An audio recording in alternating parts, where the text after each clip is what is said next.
I'm Jaycie Chitwood, as Bill said. I work in the Advanced Technologies Group at Toyota, and we work on the long-term product and market development for alternative fuel vehicles. So our latest baby, speaking as a den mother, is the plug-in hybrid PHV. I'm sure you all know what a plug-in hybrid is. It's basically, or I guess Toyota's version, it's a series parallel hybrid, so a Prius platform that has additional battery that's charged from the grid. The benefit of that is that you're able to travel further distances and at higher speeds in all electric mode. So Toyota's approach to introduction of any advanced technology vehicle is, I would say, we tend to take a cautious approach, kind of a step-by-step, very careful, thoughtful approach. Make sure that the product is ready for the market, and make sure that the market is ready for the product. So we do have a timeline mapped out for from this point where we're starting the demonstration program up to market launch, which will be in 2012. So we're starting. We just started getting the cars here in the U.S. We've got 600 globally, 150 in the United States. So we'll be placing those with various partners over the next 12 to 18 months to really get feedback on the cars, their performance, what people think. As Bill said, what do people like charging in or plugging in or not. We have a lot of unanswered questions about the technology and about the market. If I had to sum up one overarching objective of the demonstration program, it's education. Toyota's approach to battery vehicles is a little bit different than some of the other OEMs. You'll hear a little bit later about batteries. They are still very expensive. They don't have the energy density that we would like them to have. And so our strategy is, in order to make the product feasible on a cost basis, is to put a smaller battery in and charge it more often versus large battery and charge it once at night off peak. So So what we'd like to do is use the demonstration program as a platform to not just explain our battery strategy, our battery vehicle strategy, but also to put it in the context of our overall advanced technology vehicle strategy, which is that hybrids are still our core. They're not yesterday's tech. They're still our core strategy for meeting the environmental challenges that Bill outlined going forward, and they'll remain our core strategy. We see plug-in hybrids as a subset of the hybrid market, not the necessary evolution of hybrid market, which is also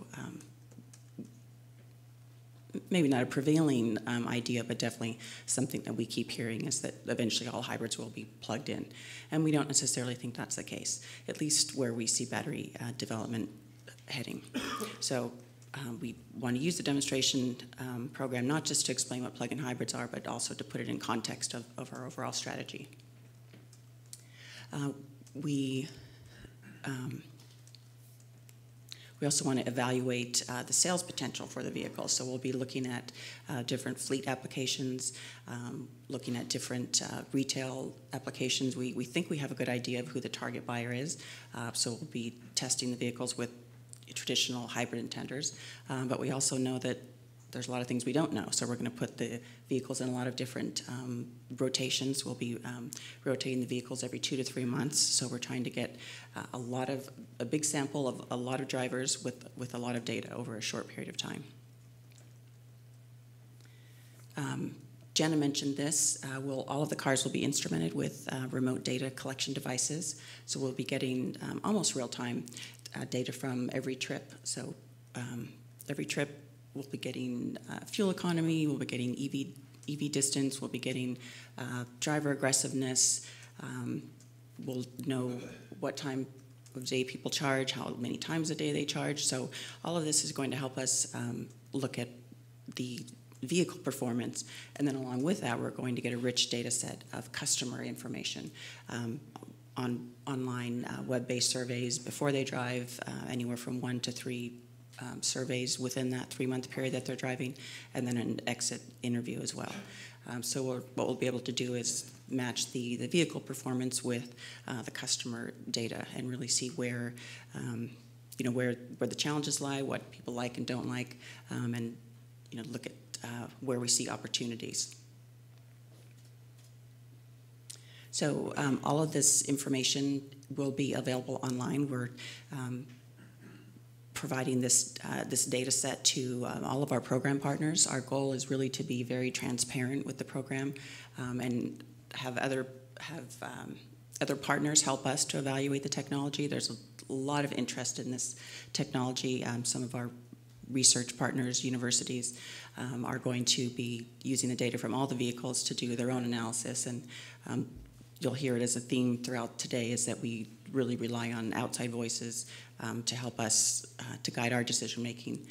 So not only will you all be able to look at the website and look at the vehicles, you'll be able to compare, again, by use case. You'll be able to look at the vehicle performance, whether by a short commute versus a long commute, by San Francisco vehicles versus New York in the winter.